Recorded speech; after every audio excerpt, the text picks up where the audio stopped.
Κυρίες και κύριοι, χαίρετε. Είναι η εκπομπή Γεωπολιτικά, μία σύνοψη των εξελίξεων στην Ελλάδα, την Κύπρο, την ευρύτερη περιοχή, αλλά και σε ολόκληρο τον κόσμο.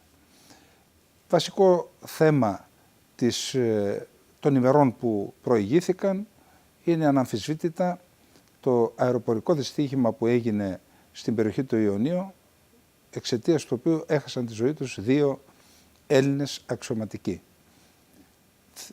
Η κηδεία και των 2 έγινε, η ελληνική πολιτεία, το σύνολο της πολιτικής ηγεσίας τίμησε με την παρουσία τους την κηδεία και του υποσμηναγού και του σμηναγού. Πιστεύω δε ότι από τις αντιδράσεις του κόσμου ότι υπήρχε, θα έλεγα, εθνικό πένθος στο σύνολο της Ελλάδας αλλά και ολόκληρο του ελληνισμού, και με αυτό το θέμα θα ανοίξουμε την σημερινή μας εκπομπή, η οποία είναι διαφορετική σε σχέση με όλες τις προηγούμενες, γιατί έχουμε φιλοξενούμενο. Φιλοξενούμενο στην σημερινή μας εκπομπή είναι ο πρέσβης επιτιμή, ο κύριος Γεώργιος Αϊφαντής. Κύριε πρέσβη, σας καλωσορίζω στην εκπομπή μας. Σας ευχαριστώ για την πρόσκληση. Καλό μεσημέρι σε εσάς και στους τηλεθεατές. Ναι, και θα ήθελα να ξεκινήσουμε από το θέμα που έθιξα ως πρώτο θέμα στην εισαγωγή μου, με το θέμα του ακήρυκτου πολέμου που είναι σε εξέλιξη στην περιοχή μας μεταξύ της Ελλάδας και της Τουρκίας, εξαιτίας του οποίου αυτού πολέμου η Ελλάδα θρηνεί απώλειες και σε υλικό, κυρίως όμως σε έμψυχο υλικό, και αναφέρομαι κυρίως στους χειριστές, τους πιλότους της ελληνικής πολεμικής αεροπορίας, που χάνουν τη ζωή τους στη διάρκεια εκπαιδευτικών δραστηριοτήτων ή ακόμα και αναχαιτήσεων. Εν προκειμένου, για να σας δώσω το λόγο, οι 2 αξιωματικοί της πολεμικής αεροπορίας έχασαν τη ζωή τους στη διάρκεια μιας άσκησης που έγινε σε ειρηνική περίοδο, αλλά ήταν μια δοκιμή πτήσης που θα γίνει σε πραγματικές πολεμικές συνθήκες. Δηλαδή χαμηλή πτήση σε ύψος μόλις 100 μέτρων πάνω από τη θάλασσα, που αυτό αποτέλεσε κατά πάσα πιθανότητα και την κύρια αιτία πρόκλησης του δυστυχήματος. Τι έχετε να πείτε καταρχάς για το ίδιο το δυστύχημα, αλλά και για αυτόν τον ακήρυκτο πόλεμο που είναι σε εξέλιξη στην περιοχή μας μετά το 1974. Για το ίδιο το δυστύχημα να εκφράσω την βαθύτατη θλίψη μου, την οδύνη μου για την απώλεια 2 νέων ανθρώπων, οι οποίοι έπεσαν υπερπατρίδος. Αυτό είναι το σημαντικό. Και θύμισαν σε όλους μας το τίμημα που χρειάζεται να καταβάλει η ελληνική κοινωνία, έτσι ώστε να έχουμε εθνική ανεξαρτησία. Γιατί γι' αυτό έπεσαν. Διπλωματία, εξωτερική πολιτική χωρίς ένοπλες δυνάμεις και μάλιστα ισχυρές ένοπλες δυνάμεις δεν γίνεται. Δεν υπάρχει, δεν υφίσταται. Είναι σχήματα λόγου. Συνεπώς οι άνθρωποι αυτοί οι οποίοι έκαναν μια άσκηση προσβολής πλοίων πετώντας σε χαμηλό ύψος, έπεσαν προσπαθώντας να εξασκηθούν και να θωρακίσουν τη χώρα σε συνθήκες πραγματικής πολεμικής σύραξης. Και είναι σημαντικό ότι τις μέρες αυτές, σήμερα διάβασα μια δήλωση του Υπουργού Εξωτερικών, του κ. Δένδια, ο οποίος επιτέλους αναγνωρίζει ότι η χώρα έχει πρόβλημα εθνικής ασφάλειας. Δεν λέει βέβαια από ποιον. Δεν λέει ότι έχουμε πρόβλημα εθνικής ασφάλειας από την Τουρκία. Έχουμε ένα πρόβλημα εθνικής ασφάλειας. Ίσως κύριε πρέσβη, σε σχέση με το παρελθόν, είναι ένα βήμα μπροστά. Είναι ένα βήμα μπροστά. Να γίνεται επίκληση ζητήματος εθνικής ασφάλειας από τον Έλληνα Υπουργό Εξωτερικών, ο οποίος δεσμεύει και εκφράζει και τη χώρα, γιατί μέχρι τώρα η Ελλάδα, για ευνοούντους λόγους, θα τους πείτε εσείς πιστεύω, απέφευγε να αναφέρεται στην πραγματική απειλή και στο πρόβλημα εθνικής ασφάλειας που αντιμετωπίζει από μια σύμμαχο χώρα εξ Ανατολών, και αναφέρομαι στην Τουρκία. Πράγματι, και εγώ στη διάρκεια της θητείας μου και σε διεθνείς οργανισμούς και διμερώς διαπιστευμένες, όταν θέταμε το θέμα της εθνικής ασφάλειας χωρίς να κατανομάζουμε ευθέως την Τουρκία, μας κοιτάζανε λίγο περίεργα, γιατί φοβόμαστε να το πούμε. Ο λόγος που η Ελλάδα δεν ευθέως κατονομάζει την Τουρκία ως την υπαρκτή, μείζωνα, ζέουσα απειλή για την εθνική της ασφάλεια είναι η συνοχή της συμμαχίας. Αλλά καμία συμμαχία δεν μπορεί να εδράζεται πάνω στην απεμπόληση των κυριαρχικών δικαιωμάτων της χώρας. Δηλαδή η απειλή από την Τουρκία δεν είναι γενικώς μια απειλή, μια μέρα θα μας φάει η Τουρκία, είναι ότι ροκανίζει την εθνική μας κυριαρχία. Υπερίπταται των νησιών, μπαίνει μέσα στα χωρικά μας ύδατα και δεν κάνει αυλαβείς διαλεύσεις, αλλά κάνει επιβλαβέστατες διαλεύσεις, προσπαθεί να εμβολήσει περιπολικά, φτάνει κοντά σε ακτές ή μπορεί να τις βομβαρδίσει αν θέλει, γιατί έχει αποκαλύψει τα πολεμικά σκάφη έχουν αποκαλύψει τα όπλα τους και τα ραντάρ τους στοχεύουν πάνω στις ακτές. Συνεπώς, ο ακήρυκτος αυτός πόλεμος είναι ένας πόλεμος θέσεων, στον οποίο η Τουρκία προχωράει. Ένας πόλεμος χαρακομμάτων προχωράει. Έχει βγει και σε ελληνικά νησιά, τα ήμια είναι επίκαιρα όσο ποτέ. Έτσι, τι άλλο μένει? Κύριε Πρέσβη, είπατε ότι η Ελλάδα θα έλεγα ότι αποφεύγει διαχρονικά να αναφέρεται στην εξανατολών απειλή, γιατί για να μην βλάψει την συνοχή της συμμαχίας. Μα το ζήτημα είναι, αυτό θυμίζει, ξέρετε, σαν να βάζουμε τα προβλήματα, τα σκουπίδια κάτω από το χαλί. Το πρόβλημα παραμένει, το πρόβλημα συνοχής, και το πρόβλημα της συνοχής εκπηγάζει από την επιθετικότητα της Τουρκίας. Δεν θα έπρεπε αυτό φυσιολογικά να απασχολεί την συμμαχία, διότι η επιθετικότητα της Τουρκίας είναι που προκαλεί πρόβλημα συνοχής και όχι η στάση της Ελλάδας ή το γεγονός ότι δεν κατονομάζει η Ελλάδα. Αυτό το γεγονός ότι η Ελλάδα αποφεύγει να κατονομάσει την τουρκική απειλή δημοσίως και στις διεθνείς σχέσεις δεν σημαίνει ότι έτσι θεραπεύεται το πρόβλημα της συνοχής. Προφανώς δεν θεραπεύεται. Πρώτα απ' όλα υπάρχει μια φοβία του πολιτικού συστήματος να πει τα σίκα σίκα και τη σκάφη σκάφη. Αλλά στο διεθνές πεδίο, εάν δεν είσαι σαφής και κατηγορηματικός, δεν μπορείς να είσαι πιστικός. Σαφής και κατηγορηματικός πίσω από κλειστές πόρτες, αλλά και μπροστά στα ΜΜΕ όταν το απαιτήσει η ανάγκη. Πρωτίστως όμως δεν είναι θέμα λόγων, είναι θέμα έργων. Αν δηλαδή η Ελλάδα, χωρίς να πει απολύτως τίποτε, είχε καταρρύψει τα drones που υπερίπτανται των νησιών, τα drones τα οποία εισβάλλουν μέσα στον εθνικό εναέριο χώρο, μηχανήματα είναι, θα είχε δώσει ένα μήνυμα και στους απέναντι αλλά και στους νατοικούς συμμάχους ότι όσα λέει περί προάσπισης της εθνικής της κυριαρχίας κτλ. Τα εννοεί. Και τότε θα είχαν σταματήσει και αυτές οι παραβιάσεις, θα είχε σταματήσει αυτή η λογική της Τουρκίας, η οποία είναι πολύ απλή. Όταν παραβιάζοντας τα σύνορα σημειώνει πόντους, προχωράει το καθεστώς αμφισβήτησης, το θεμελιώνει διεθνώς. Καταγράφεται διεθνώς. Και δεν εισπράττει τίποτε, παρά μόνο κάποιες οργίλες δηλώσεις και να λέμε ότι ξεπέρασε κάθε όριο ο Ερντογάν, είναι παράφρονο ο Ερντογάν. Δεν είναι καθόλου παράφρονο, είναι πολύ λογικός άνθρωπος. Προχωράει το φράχτη. Κύριε Πρέσβη, θεωρείτε ότι αυτό το ζήτημα της κατάρρευσης μη επανδρομένου αεροσκάφους, όταν αυτό υπερίπτεται πάνω από ελληνικό νησί ή έχει εισβάλει σε ελληνικό εναέριο χώρο, είναι ένα ζήτημα που απασχολεί το Ελληνικό Υπουργείο Εξωτερικών, το Υπουργείο Άμυνας, την κυβέρνηση, αυτούς που λαμβάνουν τη συγκεκριμένη απόφαση, το ΚΙΣΕΑ για παράδειγμα. Έχει απασχολήσει ποτέ την ελληνική πολιτική ηγεσία σε αυτό το επίπεδο το ζήτημα αυτό, δηλαδή της κατάρριψης ενός τουρκικού μη επανδρομένου αεροσκάφους, για να δώσει η Ελλάδα το μήνυμα που πρέπει και που επιβάλλεται σε αυτές τις περιπτώσεις? Σε υπηρεσιακό επίπεδο, όποιος το πει ξέρει ότι παραβιάζει ένα ταμπού. Η πολιτική ηγεσία δεν θέλει να ακούει εισηγήσεις και δει από αυτούς οι οποίοι είναι ταγμένοι είτε στο διπλωματικό είτε στο στρατιωτικό πεδίο να προσπίζουν καθημερινά τα συμφέροντα της χώρας. Γιατί αυτό είναι η διπλωματία, η καθημερινή υπεράσπιση των συμφέροντων της χώρας. Ο στρατός τα υπερασπίζεται όταν πρέπει να τα υπερασπίσουμε ενόπλως ή να αποτρέψουμε με τα όπλα την εκδήλωση επιθέσεως.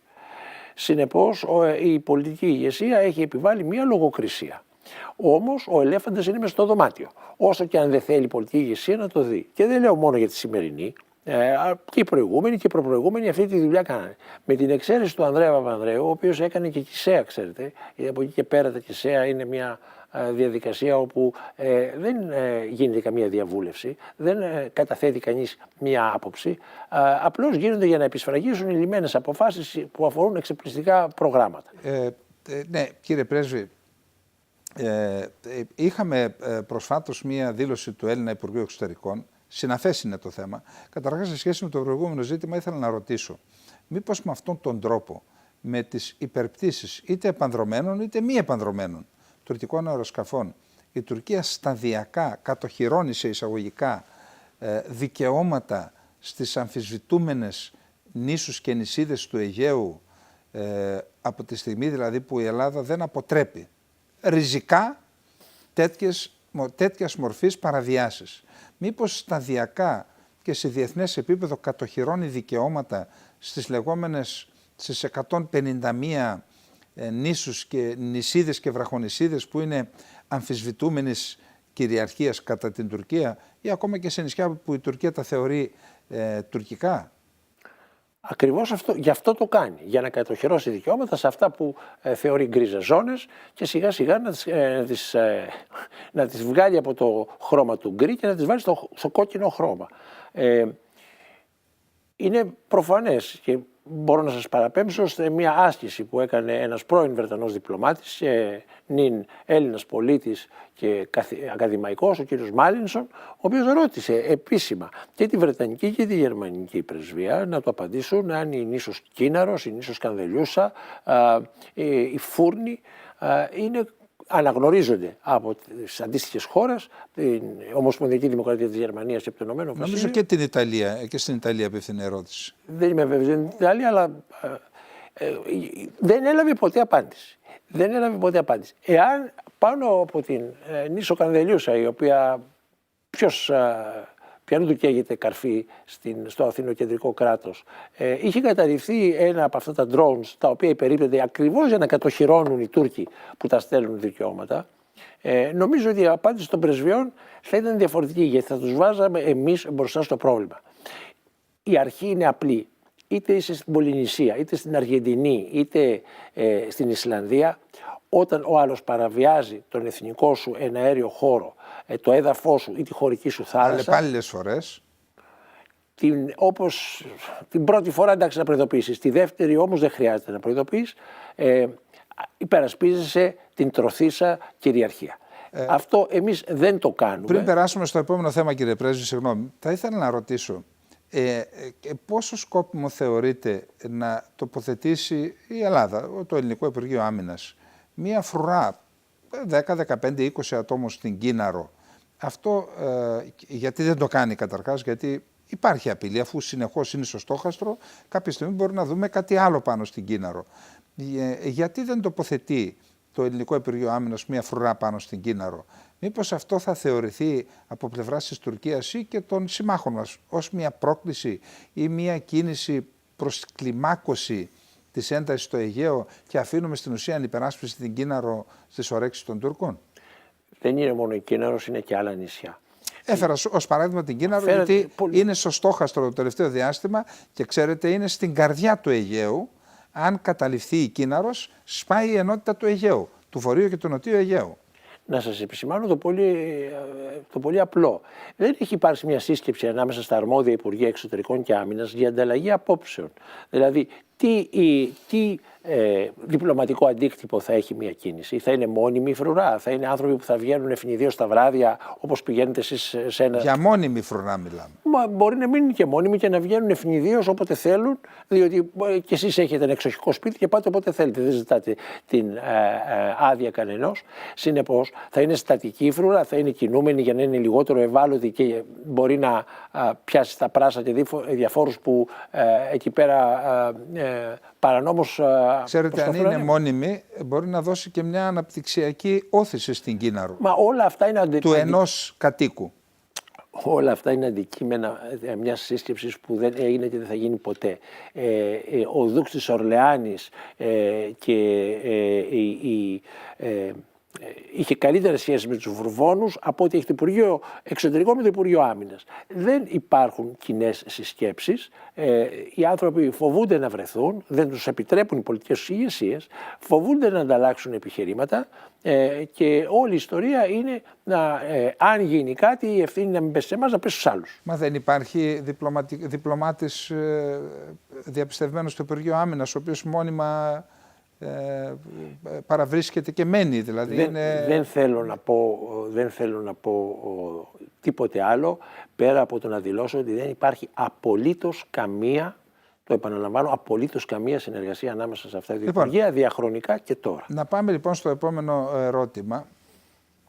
Διαβάσαμε την δήλωση του πρώην Υπουργού Εξωτερικών και επικεφαλής της ελληνικής διπλωματίας, του κ. Κατρούγκαλου, ο οποίος είπε ότι η Ελλάδα έχει καταδικαστεί από το Ευρωπαϊκό Δικαστήριο Δικαιωμάτων, Ανθρωπίνων Δικαιωμάτων, γιατί δεν εφάρμοσε την απόφασή του, σύμφωνα με την οποία η μουσουλμανική μειονότητα της Θράκης έχει το δικαίωμα να αυτοπροσδιορίζεται ως τουρκική μειονότητα. Αυτή είναι η δήλωσή του.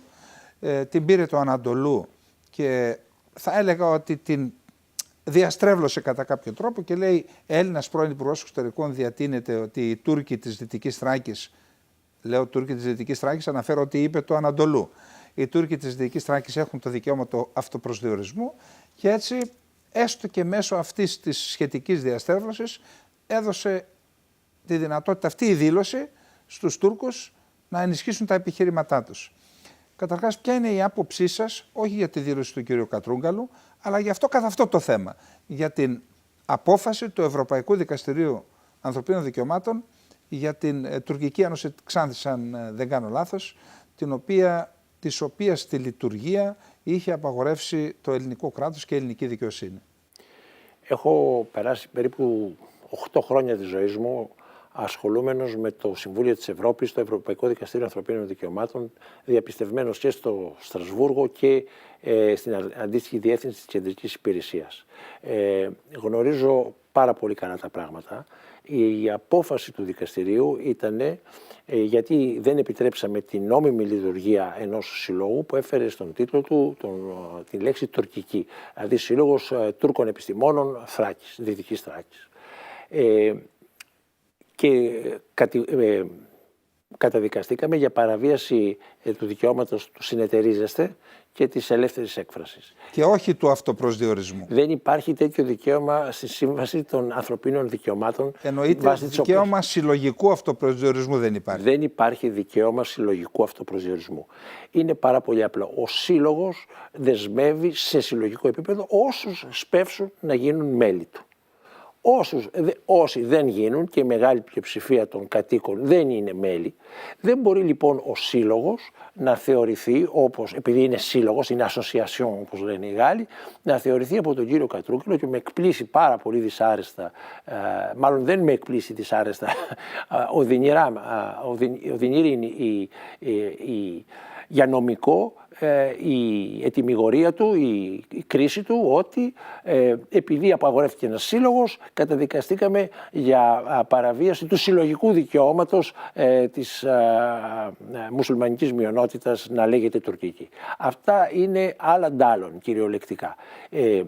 Δεν υπάρχει συλλογικό δικαίωμα αυτοπροσδιορισμού που να προστατεύεται από τη Σύμβαση Ανθρωπίνων Δικαιωμάτων. Υπάρχει το ατομικό δικαίωμα. Κάποιος μπορεί να δηλώσει αριανός, ομοφυλόφιλος, αυτοκράτορ κτλ. Είναι δικαίωμα ατομικού προσδιορισμού και άπτεται του δικαιώματος της ελεύθερης έκφρασης. Τέλεια. Από εκεί και πέρα, να πάμε στην ουσία του προβλήματος. Ποιος εκφράζει συλλογικά την μειονότητα? Αν πούμε ότι ποιος την εκφράζει, ο κύριος Ερντογάν, ο θρησκευτικός της ηγέτης, ο μουφτής, ο διορισμένος από την Ελλάδα ή ο διορισμένος από την Τουρκία ή ο ψευδομουφτής, ο αντιποιητής αρχής, ποιος την εκφράζει? Διότι υπάρχουν πάρα πολλά παραδείγματα ανθρώπων οι οποίοι είναι Ρωμά, υπομάκοι, μουσουλμάνοι αμφότεροι και δηλώνουν ότι δεν είμαι Τούρκος επειδή είμαι μουσουλμάνος, είμαι Έλληνας. Η κυρία Σαμπιχά Σουλεϊμάν, ο πρόεδρος του, λέω, ανθρώπους που έχουν απασχολήσει τη δημοσιότητα και οι οποίοι έχουν μπει στο στόχαστρο των παρακρατικών του προξενείου. Διότι οι μυστικές υπηρεσίες της Τουρκίας δρούν στη Θράκη όπως περίπου δρούν και στο τουρκικό έδαφος. Λοιπόν, έφαγε, ξυλοκοπήθηκε από αγνώστους ο πρόεδρος της Ένωσης Πομάκων και είπαμε ότι ήταν προσωπικές διαφορές. Δεν το καταλαβαίνω. Και ξέρετε, κύριε Πρέσβη, αυτό το περιστατικό με τον πρόεδρο των Πομάκων της Ξάνθης παρουσιάστηκε σε μεγάλη μερίδα του ελληνικού τύπου ως ένα γεγονός που, όπως αυτό που είπατε, προσωπικές διαφορές ή κλοπής και δεν έχει σχέση με την θέση που έχει πάρει ο ίδιος εναντίον των ανθρώπων που πρεσβεύουν τις αρχές ή τέλος πάντων αυτά που υποβάλλονται από το τουρκικό προξενείο. Όμως θα ήθελα να σας ρωτήσω, πριν από λίγες μέρες ήταν η επέτειος της υπογραφής της Συμφωνίας Ανταλλαγής των Πληθυσμών 30 Ιανουαρίου του 1923, η οποία Συμφωνία Ανταλλαγής των Πληθυσμών ενσωματώθηκε στη Συνθήκη της Λοζάνης τον Ιούλιο του ιδίου έτους. Καταρχάς, είχε προηγηθεί μια απόπειρα το 1914 να έχουμε και τότε υπογραφή μιας συμφωνίας ανταλλαγής συμφωνίας εθελούσιας ανταλλαγής των πληθυσμών μεταξύ Ελλάδας και Οθωμανικής Αυτοκρατορίας, των Νεοτούρκων τότε. Το 1919 κάναμε τη συμφωνία των Αιγή, όπου είχαμε την εθελούσια ανταλλαγή των πληθυσμών μεταξύ Βουλγαρίας και Ελλάδας και στη συνέχεια είχαμε τις 30 Ιανουαρίου του 1923. Αυτό μήπως δεν σχετιζόταν τόσο με την Μικρασιατική εκστρατεία και την παρουσία του ελληνικού στρατού στη Μικρασία και την ήττα αν θέλετε, αλλά μήπως ήταν ένα σχέδιο για δημιουργία εθνικών κρατών στη Βαλκανική και στην περιοχή και στη λογική αυτή υπογράφηκαν οι συμφωνίες του 14 που δεν εφαρμόστηκε, του 19 του Νεηγή που εφαρμόστηκε και στη συνέχεια της 30. Αυτό είναι ένα ερώτημα και το δεύτερο είναι το εξής. Ποιος ζήτησε να χαρακτηριστεί στη συμφωνία αυτή ως μουσουλμανική μειονότητα της Θράκης και όχι ως μειονότητα Τούρκων, Ρωμά και Πομάκων μουσουλμάνων της Θράκης? Ήταν απέτηση της Τουρκίας? Πώς ονομάστηκε μουσουλμανική?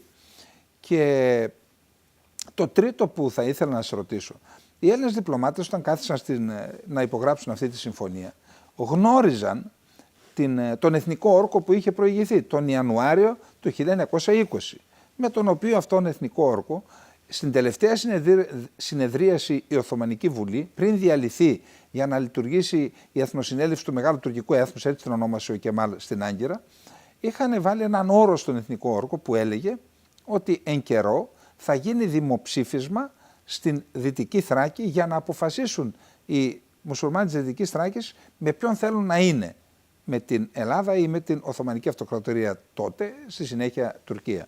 Όταν λοιπόν έρχεται το ζήτημα της εξαίρεσης, το οποίο γνωρίζουμε ότι το ζήτησε η Ελλάδα για να έχει πίμνιο το Οικουμενικό Πατριαρχείο. Και οι Τούρκοι με την πλευρά τους ζήτησαν επαμοιβαιότητη να εξαιρεθούν οι μουσουλμάνοι της Δυτικής Θράκης.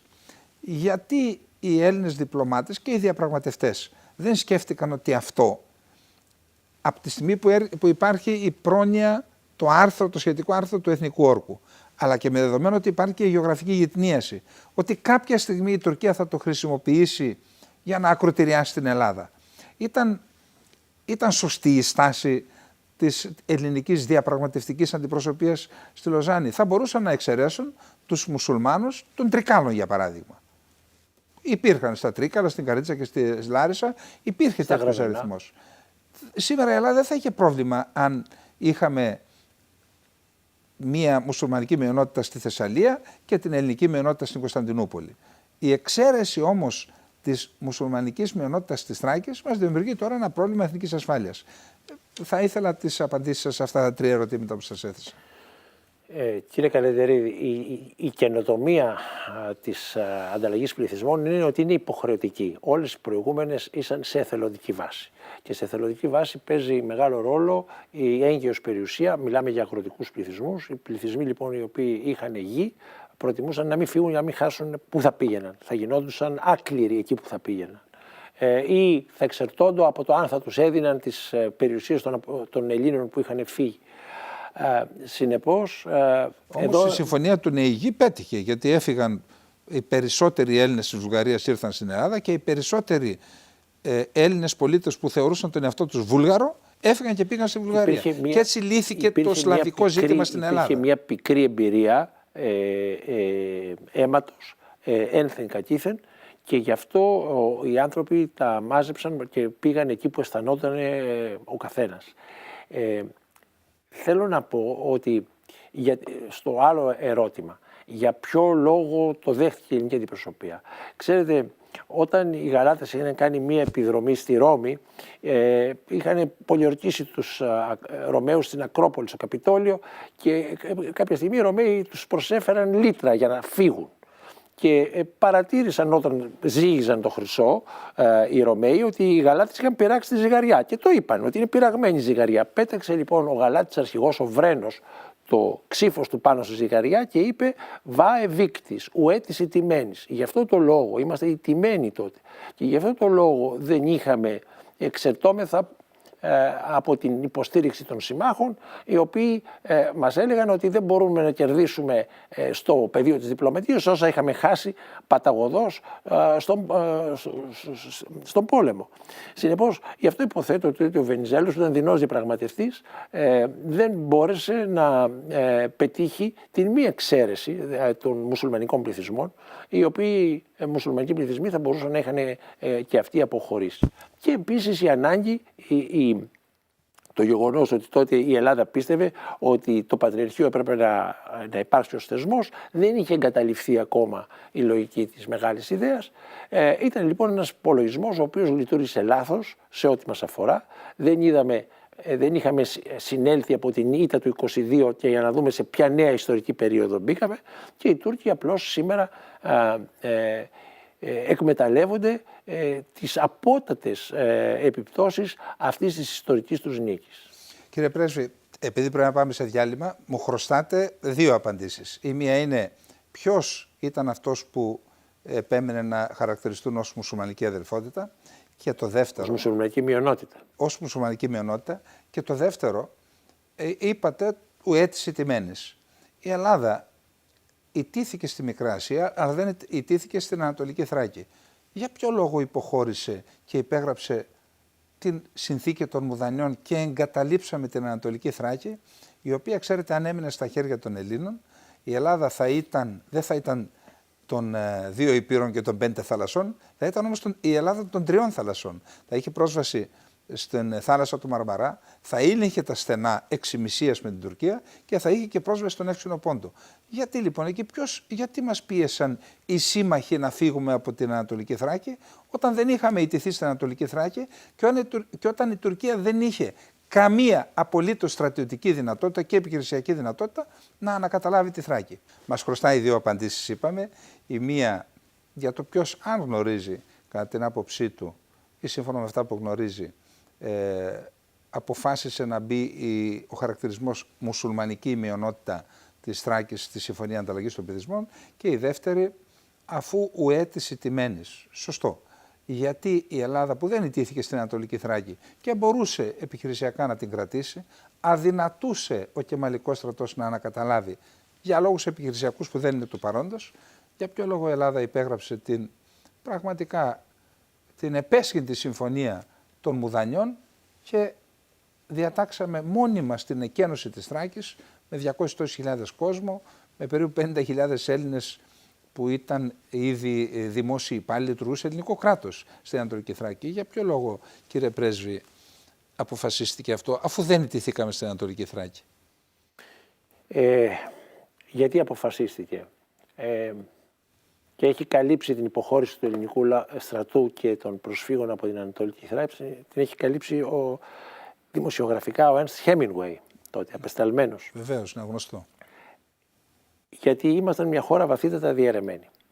Διότι η τελευταία πράξη της κυβέρνησης που έχασε τον πόλεμο στη Μικρασία, πριν την ανατρέψει το τρίδημο Πάγκαλος Πλαστήρας Γονατάς, ήταν να απαγορεύσει έδωσε εντελή στο Στεριάδη να μην δίνει διαβατήρια στους πρόσφυγες για να μην έρθουν. Για ποιο λόγο να μην έρθουν και σωθούν, διότι αν ερχόντουσαν δεν θα τους ψήφιζαν. Λοιπόν, μιλάμε για μια βαθύτατα διαιρεμένη χώρα. Συνεχίζεται και αυτό σήμερα, νομίζω. Απαγορεύει στην ουσία το ελληνικό κράτος στους Έλληνες του εξωτερικού να ψηφίζουν για να μην αλλοιωθεί το εκλογικό αποτέλεσμα στην Ελλάδα. Άλλαξαν πολλά από το 1922 μέχρι σήμερα στην Ελλάδα. Τους έβλεπαν σαν επίληδες οι οποίοι θα αλλοίωναν τα μοναρχικά κάστρα στην παλαιά Ελλάδα. Τώρα, όντως είχαμε στρατιωτικό πλεονέκτημα. Ο Πάγκαλος είχε φτιάξει μια στρατιά. Απέναντί του δεν είχε αξιόπιστες τουρκικές δυνάμεις. Η Κωνσταντινούπολη ελεγχόταν από τους Εγγλέζους. Δεν είχαν τρόπο να τους περάσουν απέναντι οι Κεμαλικοί. Θα μπορούσαμε όντως, εάν είχε μείνει πνεύμα μαχητικό μέσα στην Ελλάδα. Σας θυμίζω όμως ότι πολύ πριν συμβεί η καταστροφή, το Ίκαδε του Άγγελου Βλάχου, έτσι. Δηλαδή μιας ολόκληρης παράταξης η οποία συνειδητά μειοδότησε τότε. Έγραφε Ίκαδε, αν ήταν ο πόλεμος στη Μικρασία, η εκστρατεία στη Μικρασία να πετύχει και να την πιστωθεί ο Βενιζέλος. Συνεπώς, γι' αυτό ήταν, γιατί είχαμε τα μαύρα μας τα χάλια, γι' αυτό ακριβώς κάναμε πράγματα τα οποία εκ των υστέρων απορούμε γιατί τα πράξαμε. Κύριε Πρέσβη, να αφήσουμε λίγο το παρελθόν, αν και το παρελθόν και πονάει και διδάσκει. Και το άλλο που με ρωτήσετε, νομίζω ότι οι Τούρκοι, διότι η εναλλακτική ήταν να ονομαστούν οι εθνοτικές ομάδες. Και δεν το ήθελαν. Και προφανώς δεν το θέλαν. Λοιπόν, να περάσουμε σε ένα, κατά την άποψή μου, ίσως το πιο σημαντικό ζήτημα των τελευταίων ετών στις ελληνοτουρκικές σχέσεις. Δεν είναι το ζήτημα των θαλασσίων ζωνών. Οι Τούρκοι, επειδή όλες οι διεκδικήσεις τους δεν στηρίζονται στο διεθνές δίκαιο και δεν μπορούν, αν θέλετε, να σντριμώξουν την Ελλάδα με βάση το διεθνές δίκαιο, η Ελλάδα επικαλείται ότι ο βασικός πυλώνας της εξωτερικής πολιτικής είναι η εφαρμογή του διεθνούς δικαίου. Βρήκαν λοιπόν, κατά την άποψή τους, ένα κενό, μια τρύπα στις ελληνικές θέσεις στο θέμα της στρατιωτικοποίησης των νησιών του Αιγαίου. Και βλέπουμε ότι ιδιαίτερα το τελευταίο διάστημα, τον τελευταίο χρόνο, ανεβάζουν το θέμα με επιστολές στον ΟΗΕ, με συνεχείς αναφορές, με αναφορές στις διμερείς σχέσεις της Τουρκίας με άλλες χώρες, με δηλώσεις όλων των Τούρκων αξιωματούχων όταν αναφέρονται στην Ελλάδα για την αποστατικοποίηση. Και μάλιστα διάβασα ακόμα και σήμερα τον Ακάρ και τον Ερντογάν να λένε ότι αν συνεχίσουν να επισκέπτονται Έλληνες αξιωματούχοι ή να κρατούν στρατιωτικοποιημένα τα νησιά, να παραβιάζουν δηλαδή τις διεθνείς συνθήκες, θα δράσουμε επί του πεδίου. Μια ανοιχτή απειλή. Κατά την άποψή σας, τι ακριβώς είναι αυτό το ζήτημα της στρατιωτικοποίησης των νησιών του Βορείου Αιγαίου και του Νοτιού Αιγαίου, πόσο ισχυρά είναι τα ερίσματα της Τουρκίας που πιέζουν για την αποστρατιωτικοποίηση και τι επιρροή και επίδραση έχουν οι τουρκικές θέσεις σε αυτό το ζήτημα στην διεθνή κοινότητα και ιδιαίτερα στις χώρες της Ευρώπης. Κύριε Καλέδερη, θέτω πολλά ερωτήματα, αλλά... Να πάμε στην καρδιά του ζητήματος, δηλαδή στο νομικό καθεστώς που προβλέπει η Συνθήκη Ειρήνης των Παρισίων του 1947 για τα Δωδεκάνησα και η Συνθήκη της Λοζάνης του 1923 σε ό,τι αφορά τη στρατιωτικοποίηση των νησιών. Πριν προλάβει κανένας, πάλι ο κύριος Κατρούγκαλος επεταχθεί και πει κάτι το οποίο θα βοηθήσει, will make the day στην Άγκυρα, όπως συνήθως γίνεται. Η Συνθήκη της Λοζάνης δεν λέει τίποτα για αποστρατιωτικοποίηση. Μα τίποτα απολύτως. Λέει απλώς ότι στα νησιά αυτά η Ελλάδα θα διατηρεί τις συνήθεις στρατιωτικές δυνάμεις που αποτελούνται από τους επιτόπου κληρωτούς.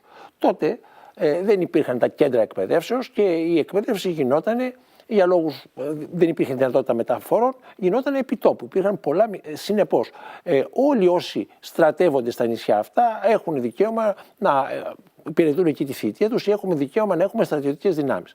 Αυτό που λέει η Συνθήκη της Λοζάνης είναι ότι δεν μπορούμε να κάνουμε οχυρώσεις το ένα το άλλο. Ναυτικές οχυρώσεις. Ναι, ναυτικές οχυρώσεις. Δηλαδή να τα φτιάξουμε σε βάσεις εξόρμησης, γιατί τότε αυτή ήταν η αγωνία της Τουρκίας. Η Τουρκία έβαλε... Δηλαδή, αν επιτρέπετε, όχι το γράμμα, το πνεύμα του νόμου είναι να μην χρησιμοποιηθούν τα νησιά ως εξέδρες επίθεσης απόβασης στη Μικρά Ασία. Το πνεύμα. Ναι. Και το πνεύμα η Ελλάδα το τηρεί. Ναι. Διότι δεν υπάρχουν σχέδια απόβασης, ούτε ενέργειες, ούτε ασκήσεις. Ούτε επιθετικές βάσεις. Βεβαίως. Ναι. Από την άλλη πλευρά, η Τουρκία έβαλε το θέμα της ουδετεροποίησης των νησιών, να είναι ουδέτερο έδαφος και φυσικά αποστρατιωτικοποιημένο στη διαπραγμάτευση και απερίφθη. Προέταξε το πρότυπο των νησιών Άλαν της Φιλανδίας, όπου έχουν δική τους σημαία, δεν μπορούν να πάνε τα φιλανδικά πλοία παρά να δέσουν μόνο σε περιόδους, για λίγες ώρες σε περίοδο κακοκαιρίας. Δεν υπάρχει καμία παρουσία ούτε της αστυνομίας κτλ. Αυτό ήταν το αίτημα της Τουρκίας, απερίφθη. Και το 1948, στη διάρκεια του ελληνικού εμφυλίου πολέμου, όταν από τη Λέρο σήκωνε ο ελληνικός στρατός αεροπλάνα και βομβάρδιζε τους αντάρτες του Δημοκρατικού στρατού στη Σάμο, τότε οι Σοβιετικοί έσπευσαν να πούν ότι παραβιάζεται εδώ η συνθήκη των Παρισίων. Η συνθήκη των Παρισίων τι προβλέπει? Ήταν ανάμεσα στην ιτημένη Ιταλία και στους νικητές του Δεύτερου Παγκοσμίου Πολέμου. Εκεί λοιπόν προβλεπόταν ότι όλες οι υπερπόδιες κτήσεις της Ιταλίας, περιλαμβανομένης της Σαρδινίας, Λαμπεντούζα, Δωδεκάνησα, Λιβύη, έπρεπε να είναι αποστρατιωτικοποιημένες και ό,τι υπήρχε έπρεπε να καταστραφεί. Λοιπόν, τότε τη Λέρο την είχε διεκδικήσει στο παρασκήνιο η Σοβιετική Ένωση για βάση, δεν της είχε περάσει. Μας ήρθε η Λέρος μαζί με τα υπόλοιπα Δωδεκάνησα στην Ελλάδα.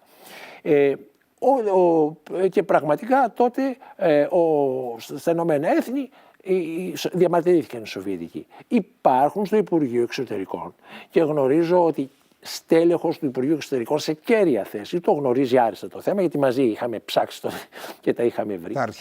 Τα αρχεία, τα οποία δεν είναι καθόλου εύκολη δουλειά. Μας πήρε 48 μέρες και είχαμε χωθεί μέχρι το λαιμό μέσα στα πρακτικά της συνθήκης. Λοιπόν, εκεί υπάρχουν ρηματικές διακοινώσεις του Ηνωμένου Βασιλείου και των Ηνωμένων Πολιτειών που απαντούν και κατατέθηκαν στα Ηνωμένα Έθνη και ενσωματώθηκαν στα πρακτικά της συνθήκης της Λοζάνης, γιατί θεωρείται ότι, της συνθήκης των Παρισίων, γιατί θεωρείται ότι είναι ερμηνευτικά έγγραφα. Δίκαιο. Ακριβώς. Συμβούλιο Ασφαλείας παράγει δίκαιο. Που λένε ότι απαντούν στους Σοβιετικούς και τους λένε ότι για σκοπούς προάσπισης της εθνικής της κυριαρχίας η Ελλάδα μπορεί να χρησιμοποιεί τα υπάρχοντα αεροδρόμια, λιμάνια κτλ. Και να φτιάξει νέα.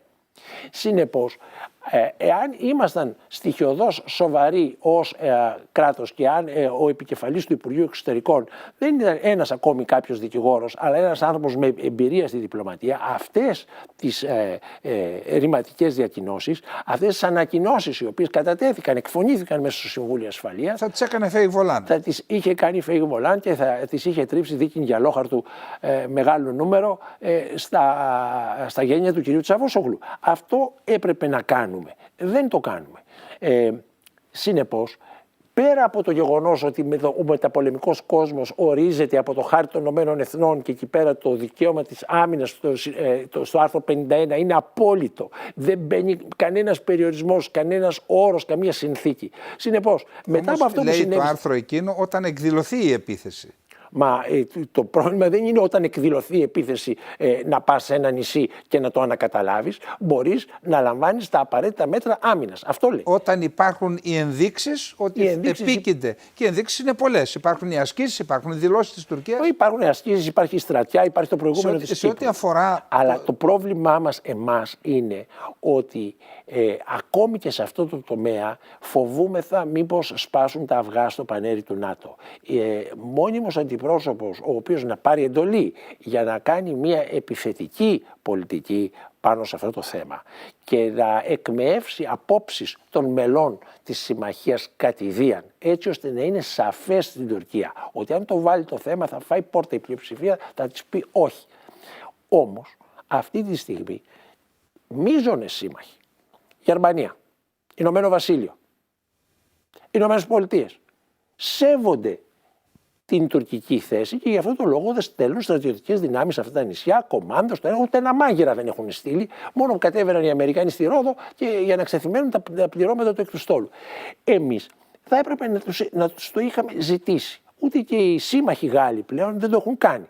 Αλλά αυτό δεν μπορούν να κάνουν οι άλλοι πρωτοβουλιακά κάτι που εμείς δεν τολμάμε να ζητήσουμε. Και δεν τολμάμε να το επιβάλλουμε. Υπήρχαν όμως, κύριε Πρέσβη, συζητήσεις από Έλληνα Πρωθυπουργό με το μεγάλο ομόλογό του να δοθεί η Λέρος ως ναυτική και αεροπορική βάση στους Γάλλους, εννοώ την προηγούμενη δεκαετία, επί τη βάση μιας αμυντικής συμφωνίας. Που εκεί θα έσπαγε το ταμπού των συμμάχων μας στο ΝΑΤΟ περί αποστρατικοποιημένων νησιών και θα είχαμε εκεί στην καρδιά του Αιγαίου παρουσία αεροπορική και ναυτική της Γαλλίας. Είμαι ενήμερος, κύριε Καλεντερίδη, αλλά για να μην πάμε στο παρελθόν, γιατί δεν ήταν και πολύ σοβαρός εκείνος ο Υπουργός της Εθνικής Άμυνας, τουλάχιστον δεν τον εκλάμβαναν ως σοβαρό εκπρόσωπο μιας σοβαρής χώρας. Δηλαδή υπήρχε πρόβλημα και με τον άνθρωπο και με τη χώρα. Μιλώ και για προηγούμενη κυβέρνηση. Και μιλώ και εγώ για προηγούμενη.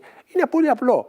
Οι συμπαθέστατοι Γάλλοι θέλουν να πάρουν το πρόγραμμα για τις κορβέτες. Ιδού ένας όρος. Ιδού ένας όρος ότι θα συμμετάσχουν σε κάποιες στρατιωτικές ασκήσεις στην περιοχή αυτή.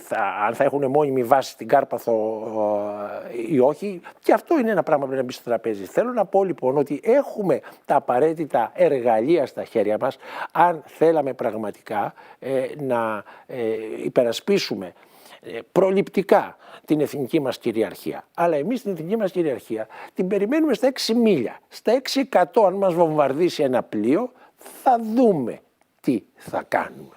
Μπορεί να το βομβαρδίσουμε κι εμείς με διακοινώσεις στο Συμβούλιο Ασφαλείας. Στο επόμενο θέμα ο χρόνος περνά. Θα ίσως να βρούμε ευκαιρία σε μια άλλη εκπομπή να αναπτύξουμε το συγκεκριμένο θέμα περαιτέρω. Είναι πολύ σημαντικό πάντως.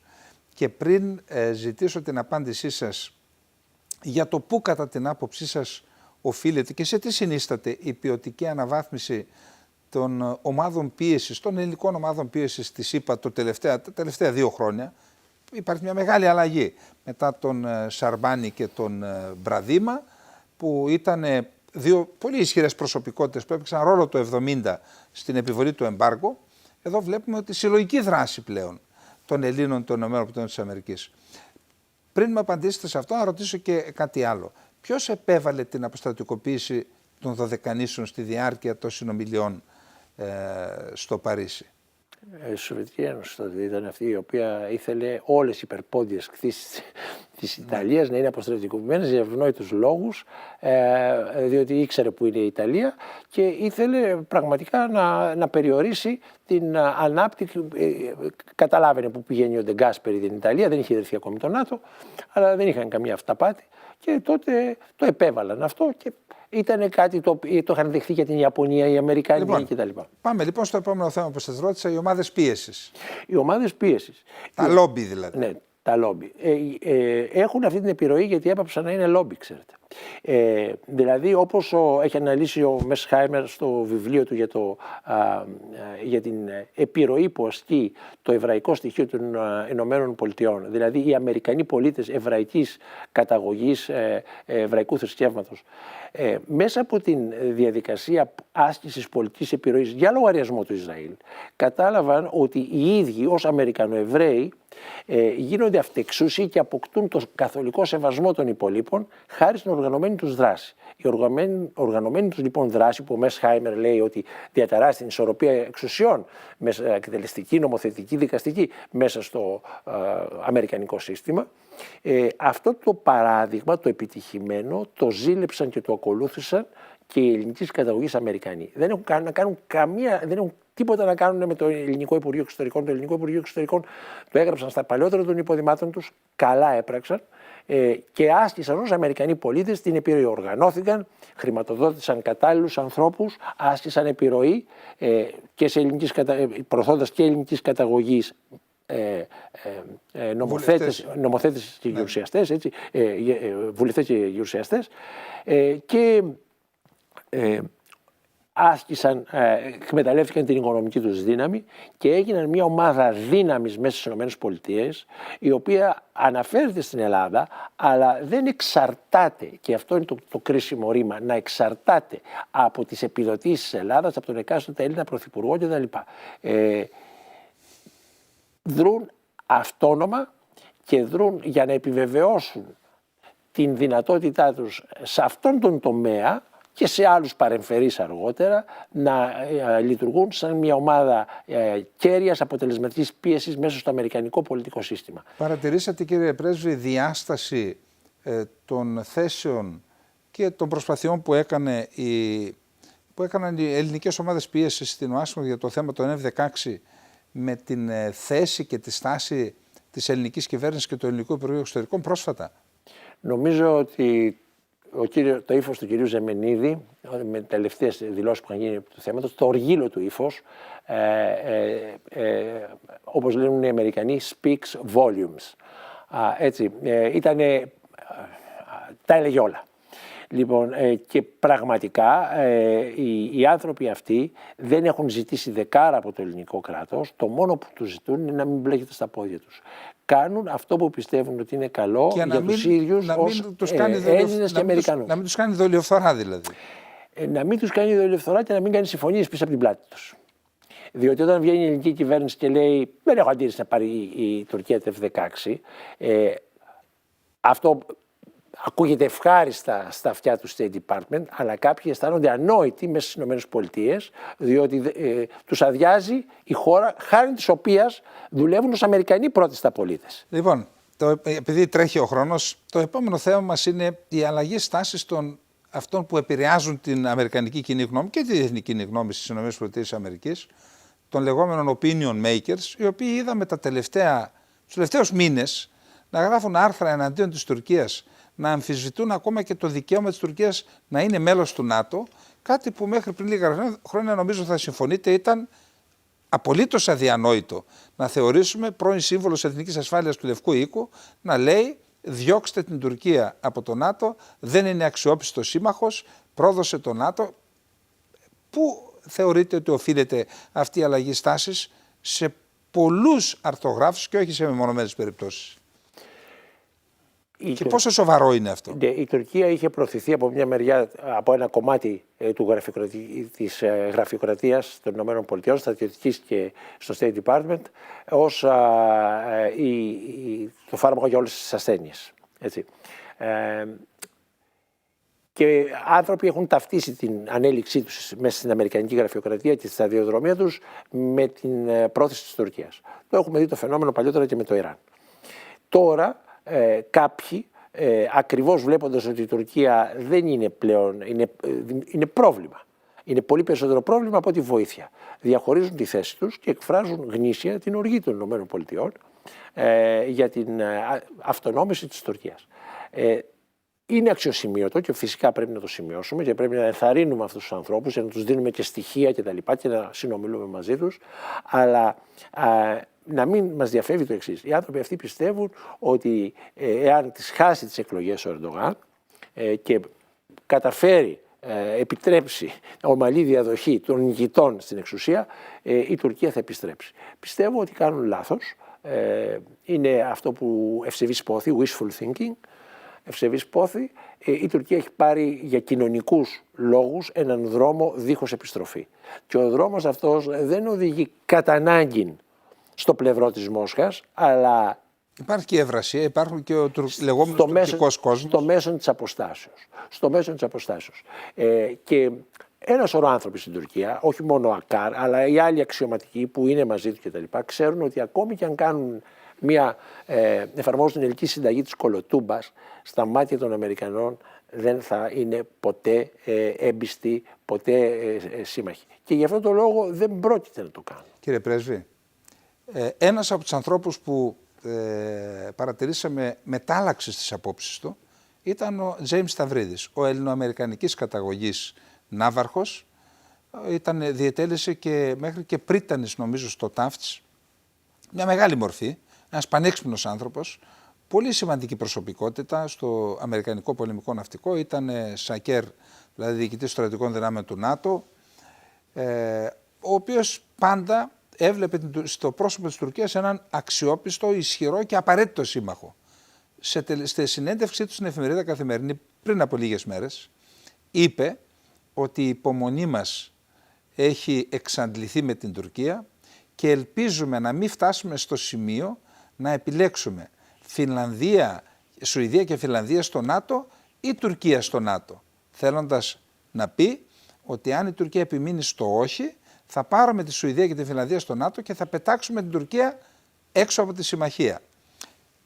Τι πιστεύετε ότι οδήγησε τον κύριο Σταυρίδη, υπέρμαχο της Τουρκίας δεκαετίες τώρα, να αλλάξει άποψη και κατά πόσο αυτό το δίλημμα απασχολεί κατά την άποψή σας στην Ουάσιγκτον?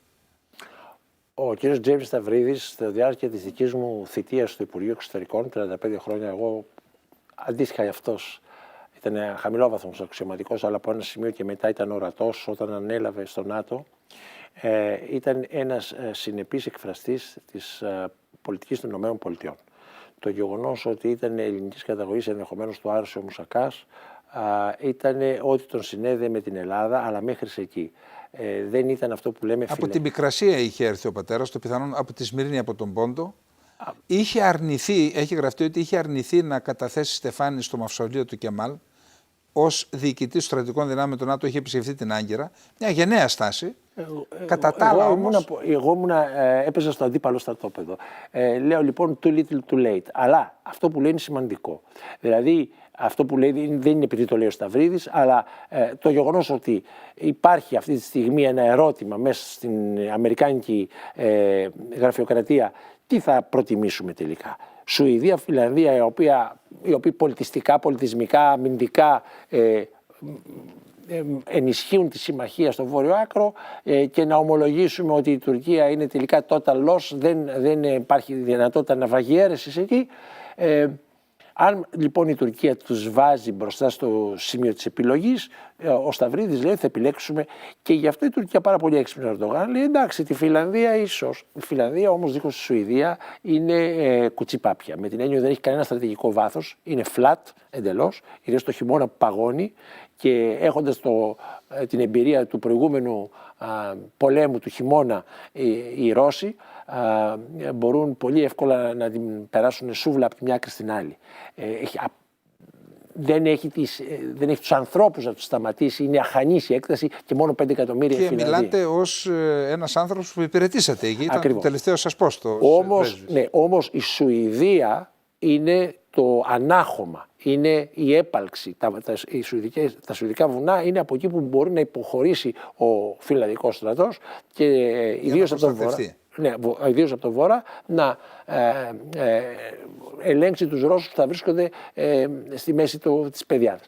Λοιπόν, ο Ερντογάν λοιπόν κάνει μια άσκηση ευελιξίας, δώρο-άδωρο, να τους χωρίσει. Σήμερα η κυρία Μαρίν, η Φιλανδή Πρωθυπουργός, είναι στη Σουηδία για να τις εξηγήσουν οι Σουηδοί ότι δεν πρέπει να αληθορίζουν. Δεν μπορεί να πάνε μόνοι τους. Νομίζω ότι δεν θα το επιτρέψει και το ΝΑΤΟ αυτό. Ακριβώς, το ΝΑΤΟ δεν ενδιαφέρεται μόνο για τη Φιλανδία, ενδιαφέρεται σαφώς και για τις δύο. Το ζήτημα είναι τι θα γίνει με την Τουρκία. Κάνουν όλη υπομονή μέχρι τις τουρκικές εκλογές, αλλά να είσαστε βέβαιος ότι μετά, εάν ο Ερντογάν χάσει, που εγώ πολύ το αμφιβάλλω με την έννοια ότι μπορεί να χάσει τις κάλπες, αλλά θα κερδίσει όπως το Far West. Έχανες, δεν είχες καλό φίλο, είχες το πιστόλι πάνω στο τραπέζι. Εάν λοιπόν ο Ερντογάν υποχρεωθεί να εγκαταλείψει την εξουσία, υπάρχουν πάρα πολλοί άνθρωποι, μη δε εξαιρουμένου του κυρίου Τζέιμς Σταυρίδη, που είναι έτοιμοι να τον ανταμείψουν με ελληνικά νησιά. Και αυτό πρέπει να είναι κάτι που εμείς δεν πρέπει να το ξεχνάμε ποτέ. Μανία. Όποιος έχει καεί στο χυλό πρέπει να φυσάει και το γιαούρτι. Λοιπόν, κύριε Πρέσβη, έχουμε αφήσει αρκετές ερωτήσεις που ούτε καν τις θέσαμε. Άρα χρωστάτε μία ακόμα επίσκεψη στο κανάλι της Ναυτεμπορικής. Να θέσουμε το σημαντικότερο ζήτημα της ελληνικής εξωτερικής πολιτικής, που είναι το κυπριακό, δεν αναφερθήκαμε σε αυτό, το ζήτημα της Ανατολικής Μεσογείου, το ζήτημα των κοιτασμάτων νοτιοδυτικά της Κρήτης, το ζήτημα της υπογραφής εκ μέρους της κυρίας Μελώνη, που δηλώνει ότι συμπαθεί την Ελλάδα, υπέγραψε τη συμφωνία με τον Μπεϊμπά και έτσι εξουδετέρωσε κατά κάποιο τρόπο το επιχείρημα της Ελλάδας ότι δεν δικαιούται ο Μπεϊμπά να υπογράφει αντίστοιχες συμφωνίες όπως έχει υπογράψει με την Τουρκία. Η Τουρκία πανηγυρίζει με αυτό. Έχω μια σειρά από ερωτήματα, τα οποία θέλουμε να δεσμευτείτε ότι θα είστε εδώ στην επόμενη εκπομπή μας για να σας απευθύνουμε το ερώτημα και να μας δώσετε τις ανάλογες απαντήσεις. Ευχαριστώ κύριε Καλεντερίδη. Ελπίζω να είναι ενδιαφέρον και για τους τηλεθεατές να απαντήσουμε στις υπόλοιπες ερωτήσεις και όσες ενδεχομένως προκύψουν. Αποτελεί, ξέρετε κύριε Πρέσβη, εδραία πεποίθηση του ομιλούντος ότι αυτά τα ζητήματα της εξωτερικής πολιτικής, τα γεωπολιτικά ζητήματα, οι εξελίξεις στην περιοχή, στον πόλεμο στην Ουκρανία, δεν είναι θέματα που αφορούν μόνο λίγους και ειδικούς. Είναι θέματα που αφορούν όλους τους πολίτες, γιατί από αυτές τις εξελίξεις επηρεάζονται και τα εθνικά μας θέματα, αλλά και τη ζωή όλων των πολιτών. Μέχρι την επόμενη εβδομάδα λοιπόν, να είστε όλες και όλοι καλά. Γεια σας.